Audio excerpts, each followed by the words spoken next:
लक्ष्मण रेखा पार कर दी, ध्रुव राठी के वीडियो पर बोला high court. YouTuber Dhruv Rathee के वीडियो को लेकर हाई कोर्ट ने कहा कि उन्होंने किसी कंपनी के प्रोडक्ट को दिखाकर लक्ष्मण रेखा पार की है। हाई कोर्ट ने कहा कि वीडियो में प्रोडक्ट के नाम को ब्लर करना होगा। इसके साथ ही डाबर कंपनी और यूट्यूबर के बीच चल रही मुकदमेबाजी खत्म हो गई। जगमोहन रेड्डी की पार्टी पर चला चंद्रबाबू नायडू का bulldozer, central office ढहाया। Andhra Pradesh के पूर्व मुख्यमंत्री वाईएस जगमोहन रेड्डी की पार्टी वाईएसआरसीपी का कार्यालय शनिवार सुबह विजयवाड़ा के ताडेपल्ले जिले में ध्वस्त कर दिया गया। ऑफिस को गिराने के लिए बुलडोजर का सहारा लिया गया। इसके तुरंत बाद वाईएसआरसीपी ने मुख्यमंत्री चंद्रबाबू नायडू की पार्टी तेलुगु देशम पार्टी पर प्रतिशोध की राजनीति करने का आरोप लगाया। मुझे ब्लैकमेल किया जा रहा, 3 करोड़ रुपए मांगे, प्रज्वल रेवन्ना के भाई ने दर्ज कराई एफआईआर।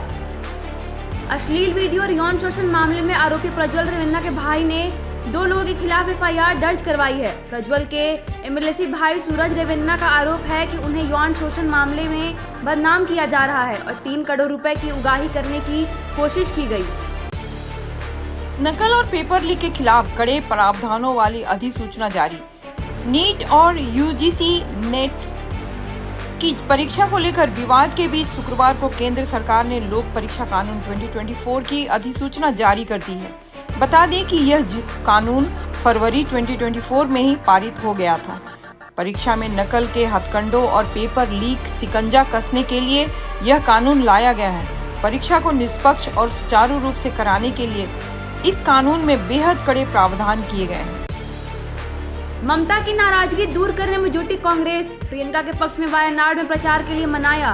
पश्चिम बंगाल के मुख्यमंत्री और टीएमसी सुप्रीमो ममता बनर्जी लोकसभा चुनाव में भले ही कांग्रेस को अपने राज्य में एक भी सीट नहीं दी, लेकिन अब वो वायनाड में प्रियंका गांधी के पक्ष में चुनाव प्रचार के लिए जाएंगी। कांग्रेस पार्टी ने उनसे यह अनुरोध किया था, जिसे उन्होंने स्वीकार कर लिया है। नहीं झुकेगी भाजपा, अपने पास ही रखेगी लोकसभा अध्यक्ष का पद। 18वीं लोकसभा का अध्यक्ष पद भाजपा अपने पास रखेगी। इस मुद्दे पर राज्य में सहमति बन गई है। इस बार उपाध्यक्ष पद पर भी नियुक्ति किए जाने की संभावना है। भाजपा ने लोकसभा में प्रोटेम स्पीकर पद पर भर्तृहरि महताब की नियुक्ति कर साफ कर दिया है कि वह विपक्ष के दबाव में नहीं आएगी। अटल सेतु पर नहीं कोई दरार, यह तो अप्रोच रोड है। महाराष्ट्र में डिप्टी सीएम और भाजपा नेता देवेंद्र फडणवीस ने कांग्रेस के आरोपों को झूठ बताया है। फडणवीस ने ट्वीट करते हुए लिखा, अटल सेतु पर तो कोई दरार नहीं है, ना ही अटल सेतु को कोई खतरा है।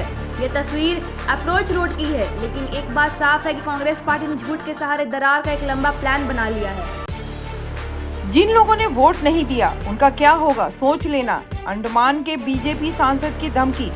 अंडमान एवं निकोबार द्वीप समूह से नवनिर्वाचित भाजपा सांसद विष्णुपद रे के उस भाषण का वीडियो वायरल होने के बाद विवाद खड़ा हो गया है, जिसमें वह वोट न देने वालों लोगों को धमका रहे हैं। भाषण के दौरान सांसद ने कहा था, लोगों का काम होगा, पूरा होगा, लेकिन जिन लोगों ने हमें वोट नहीं दिया उनका क्या होगा, सोच लेना। अयोध्या राम मंदिर अनुष्ठान के मुख्य आचार्य लक्ष्मीकांत दीक्षित का निधन। अयोध्या राम मंदिर में श्री राम लल्ला की प्राण प्रतिष्ठा करने वाले मुख्य आचार्य पंडित लक्ष्मीकांत दीक्षित का शनिवार को निधन हो गया। वह कुछ दिनों से अस्वस्थ चल रहे थे। शनिवार को प्रातः 7 बजे उन्होंने मंगला गौरी मोहल्ला स्थित अपने आवास पर अंतिम सांस ली। ओम प्रकाश राजभर का बड़ा एक्शन। प्रदेश से लेकर जिला तक की सभी कार्यकारिणी भंग की गई। यूपी लोकसभा चुनाव परिणाम में बेटे की हार के बाद अब सुहेल देव भारतीय जनता पार्टी अध्यक्ष ओम प्रकाश राजभर ने बड़ा एक्शन लिया है। राजभर ने यूपी के सभी प्रदेश, मंडल, जिला, विधानसभा और ब्लॉक स्तरीय कार्यकारिणी भंग कर दी है। सुहेल देव समाज पार्टी के राष्ट्रीय प्रमुख महासचिव अरविंद राजभर ने इस बात की जानकारी देते हुए बताया कि राष्ट्रीय अध्यक्ष ओम प्रकाश राजभर के निर्देश पर यह कार्रवाई की गई है।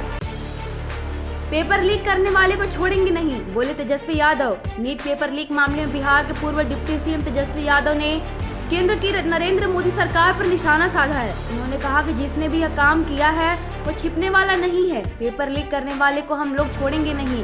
तेजस्वी ने कहा कि सरकार मुद्दे से ध्यान भटकाने के लिए लालू तेजस्वी को गाली दे रही है। नीट मास्टरमाइंड सिकंदर को एक घर भी नहीं था। बना अकूत संपत्ति का मालिक। नीट पेपर लीक मामले का मास्टरमाइंड सिकंदर यादवेदु का रिस से गहरा नाता रहा। एक समय था जब सिकंदर के पास रहने को घर तक नहीं था। वह पीएचडी व भवन निर्माण विभाग के कुछ अभियंताओं से बेहतर रिश्ता बना चुका था। इसके बाद बरियातू हाउसिंग कॉलोनी में आलीशान मकान खरीद लिया। आज सिकंदर यादवेदु अकुल संपत्ति का मालिक है। आरजेडी विधायक को तेजस्वी यादव का अल्टीमेटम, 2 माह में यदि रिजल्ट नहीं तो कटेगा टिकट। बिहार विधानसभा में नेता प्रतिपक्ष तेजस्वी यादव ने अपनी पार्टी के विधायकों से कहा कि अपने क्षेत्र के उपलब्धि दिखाएं, नहीं तो उनका टिकट कट जाएगा। 2 महीने में अपने अपने क्षेत्रों में काम करें, फिर कोई शिकायत नहीं सुनेंगे। झारखंड में फिर मिला नोटों का पहाड़, 1 करोड़ कैश और 100 जिंदा कारतूस मिले। रांची में हुए जमीन घोटाले में शुक्रवार को ईडी ने जमीन कारोबारी कमलेश कुमार के यहां छापेमारी कर 1 करोड़ नगद और 100 जिंदा कारतूस बरामद किए। फर्जी दस्तावेज बनाकर जमीन हड़पने वाले सिंडिकेट से जुड़े शेखर कुशवाहा ने कमलेश कुमार के द्वारा बीएयू और काके इलाके में कई जगहों पर जमीन के फर्जी दस्तावेजों के सहारे भूमि हड़पने की जानकारी दी थी। जल्द शुरू करें ट्राइबल यूनिवर्सिटी, सीएम चंपई का अधिकारियों को आदेश। मुख्यमंत्री चंपई सोरेन ने जमशेदपुर में खोले जाने वाली ट्राइबल यूनिवर्सिटी को जल्द क्रियाशील बनाने का निर्देश अधिकारियों को दिया है। उन्होंने कहा कि यूनिवर्सिटी इस राज्य के लिए काफी मायने रखती है, जिससे यहाँ की जनजातीय भाषाओं को बढ़ावा मिलेगा। आदिवासी हिंदू हैं या नहीं, डीएनए जांच कर लेंगे, बोले शिक्षा मंत्री मदन दिलावर। राजस्थान के शिक्षा मंत्री मदन दिलावर ने राजकुमार रौत के बयान को लेकर कहा कि अगर वे हिंदू नहीं हैं तो उनके डीएनए की जांच कर लेंगे। आदिवासी के डीएनए टेस्ट बयान पर कांग्रेस प्रदेश अध्यक्ष गोविंद सिंह ने कहा, राजस्थान के शिक्षा मंत्री दिमागी रूप से बीमार हैं। उनके बयानों में बार बार बौद्धिक दिव्यांगता झलक रही है। डीएनए को लेकर दिया गया उनका यह बयान अति निंदनीय है। छत्तीसगढ़ के राज्यपाल से सीएम साय ने की मुलाकात, इन मुद्दों पर चर्चा। छत्तीसगढ़ के मुख्यमंत्री विष्णुदेव साय ने राज्यपाल विश्वभूषण हरिचंदन से मुलाकात की। इस मुलाकात में दोनों नेताओं के राज्य के महत्वपूर्ण मुद्दों पर चर्चा की, जिसमें प्रदेश की स्थिति और लंबित विधेयकों की भी विचार किया गया। साय ने इस मुलाकात की जानकारी भी सोशल मीडिया हैंडल पर साझा की है। हिमाचल उपचुनाव, 13 ने भरे नामांकन, 3 सीटों पर मचेगा घमासान। हिमाचल प्रदेश के 3 विधानसभा सीटों देहरा, हमीरपुर और नालागढ़ में होने वाले उपचुनावों के लिए नामांकन के अंतिम दिन शुक्रवार को 13 प्रत्याशियों ने नामांकन पत्र दाखिल किए। 24 जून को नामांकन पत्रों की स्क्रूटनी होगी। 26 जून को उम्मीदवार द्वारा नामांकन वापस लिया जा सकता है। 10 जुलाई को मतदान और 13 जुलाई को चुनाव नतीजे घोषित होंगे। शरद पवार ने कांग्रेस गठबंधन में शामिल होने से किया इनकार। शरद पवार की पार्टी एनसीपी ने महाराष्ट्र में विधानसभा चुनाव से पहले अपने तेवर दिखा दिए हैं। पवार ने कांग्रेस और शिवसेना के साथ गठबंधन में शामिल होने पर साफ इनकार किया और कहा कि विधानसभा चुनाव में उनकी पार्टी समझौता नहीं करेगी। उन्होंने पुणे में पार्टी के पदाधिकारियों और विधायकों के साथ बैठक की और अपना स्टैंड साफ किया। दिल्ली में अकेले लड़ने का ऐलान कर चुकी है आप, कांग्रेस से चाहती है नरमी। दिल्ली में आम आदमी पार्टी ने लोकसभा चुनाव के नतीजे आने के बाद कांग्रेस के साथ गठबंधन को तोड़ दिया है। दोनों पार्टियों ने 4:3 के फॉर्मूले पर चुनाव लड़ा था, लेकिन किसी भी सीट पर जीत नहीं हासिल की। आप ने दिल्ली विधानसभा चुनाव अकेले लड़ने का ऐलान किया है। इस बीच आप नेता सौरभ भारद्वाज ने कांग्रेस से नरमी बरतने का अपील की है और इंडिया गठबंधन को ध्यान में रखने की सलाह दी है। जल सत्याग्रह स्थल से आतिशी का मैसेज, कहा दिल्ली के हक का पानी रोका है। दिल्ली की जल मंत्री आतिशी मारलेना ने जल संकट के समाधान के लिए अनिश्चितकालीन अनशन पर बैठे रहने का दूसरा दिन शुरू किया।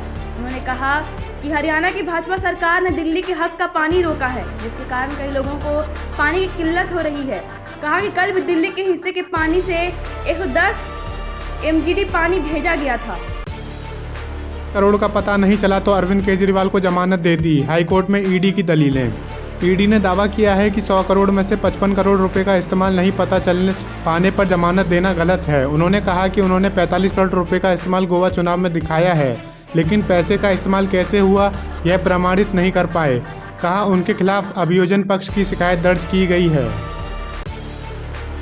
अमित शाह दिल्ली के IGI एयरपोर्ट पर हवाई यात्रियों के लिए लॉन्च करेंगे खास सुविधा। केंद्रीय गृह मंत्री अमित शाह दिल्ली में इंदिरा गांधी अंतर्राष्ट्रीय हवाई अड्डे पर fast track immigration trusted traveller programme का उद्घाटन करेंगे। इस प्रोग्राम के माध्यम से विमान यात्रा को तेज, आसान और अधिक सुरक्षित बनाने का उद्देश्य है। एमएलए में जमानत को असंभव बना दिया है, कब तक चलेगी जांच। दिल्ली के राउज एवेन्यू कोर्ट ने मुख्यमंत्री अरविंद केजरीवाल को मनी लॉन्ड्रिंग केस में जमानत देने का फैसला किया है। न्यायिक अदालत ने यह भी बताया कि ईडी ने केजरीवाल के खिलाफ कोई प्रत्यक्ष सबूत पेश नहीं किया और जांच भी विफल रही है। इससे पहले भी न्यायिक अदालत ने केजरीवाल के अपराध को स्थापित नहीं माना था। पार्टी ऑफिस ढाने से चंद्रबाबू नायडू पर भड़के जगन मोहन रेड्डी। आंध्र प्रदेश के गंटूर जिले के ताड़ेपल्ली में विपक्षी दल के निर्माणाधीन केंद्रीय कार्यालय को ध्वस्त कर दिया गया है। युवजन श्रमिक कांग्रेस पार्टी के अध्यक्ष वाईएस जगन मोहन रेड्डी ने मुख्यमंत्री चंद्रबाबू नायडू की सरकार पर आरोप लगाए हैं। कहा कि नायडू ने हाईकोर्ट के आदेशों की अवहेलना करते हुए पार्टी के कार्यालय को ध्वस्त किया है। कहा चंद्रबाबू प्रतिशोध की राजनीति कर रहे हैं। खालिस्तानी आतंकी हरदीप सिंह निज्जर पर कनाडा की खुल गई कलई। कनाडा में खालिस्तानी आतंकियों के मुद्दे पर विवाद बढ़ता जा रहा। पिछले साल हरदीप सिंह निज्जर की हत्या के बाद जिसका आरोप भारत पर लगाया गया था, अब कनाडा की संसद ने उसके लिए एक मिनट की मौन भी रखा है। कनाडा के वित्त मंत्री क्रिस्टिया फ्रीलैंड से एक पत्रकार ने भरी प्रेस कॉन्फ्रेंस में निज्जर को लेकर ऐसा सवाल पूछ लिया जिससे उनके होश उड़ गए और कनाडा की दोहरी नीति की कलई भी खुल गई है। दक्षिण कोरिया ने रूसी राजदूत को तलब कर रक्षा संधि पर जताया विरोध। किम होंग क्यों दक्षिण कोरिया के उप विदेश मंत्री ने सियोल में रूसी राजदूत जॉर्जी जिनोवी को तलब करके बताया कि उत्तर कोरिया और रूस के बीच हालिया रक्षा समझौते से दक्षिण कोरिया की राष्ट्रीय सुरक्षा पर खतरा है। उन्होंने इस समझौतों को संयुक्त राष्ट्र सुरक्षा परिषद के प्रस्तावों का उल्लंघन माना और बताया कि यह सैन्य गठबंधन दक्षिण कोरिया रूस संबंधों पर असर डाल सकता है। मैच फिक्सिंग के आरोप पर पूर्व क्रिकेटर का बयान। पाकिस्तानी पत्रकार कमर रजा ने बाबर आजम पर मैच फिक्सिंग के आरोप लगाए क्योंकि उन्हें एक ऑडी ई-ट्रॉन कार गिफ्ट मिली। रजा ने दावा किया कि यह गिफ्ट बस एक कार के सीमित नहीं है बल्कि उसे फ्लैट और प्लॉट भी दिए गए। बाबर आजम ने इन आरोपों का खंडन किया और सलमान बट ने इसे असत्य बताया, कहते हुए कि वो अपनी गाड़ी अपनी मेहनत से खरीदते हैं। पिल से ओटीटी डेब्यू के लिए तैयार रितेश देशमुख। सीरीज की रिलीज डेट के साथ मोशन पोस्टर जारी। रितेश देशमुख अब वेब सीरीज में अपना ओटीटी डेब्यू कर रहे हैं। उन्होंने अपनी पहली वेब सीरीज पिल की घोषणा की है जो 12 जुलाई 2024 से जियो सिनेमा पर रिलीज होगी। इस सीरीज के निर्देशक राजकुमार गुप्ता हैं। उनके मोशन पोस्टर में रितेश चश्मा पहने हुए दिख रहे, जिनके बाल बंधे हुए और उनकी घनी मूंछें भी नजर आ रही। बिहार में मानसून की दस्तक के बाद इन इलाकों में आज भारी बारिश का अलर्ट। बिहार में मानसून ने अपनी दस्तक दे दी है, जिससे यहाँ के कई इलाकों में पहले से ही मौसम में बदलाव दिख रहा। मौसम विभाग के अनुसार पूर्णिया और किशनगंज के रास्ते गुरुवार को मानसून बिहार में प्रवेश कर चुका है। अगले 3 से 4 दिनों में राज्य में बड़ा बदलाव की संभावना है।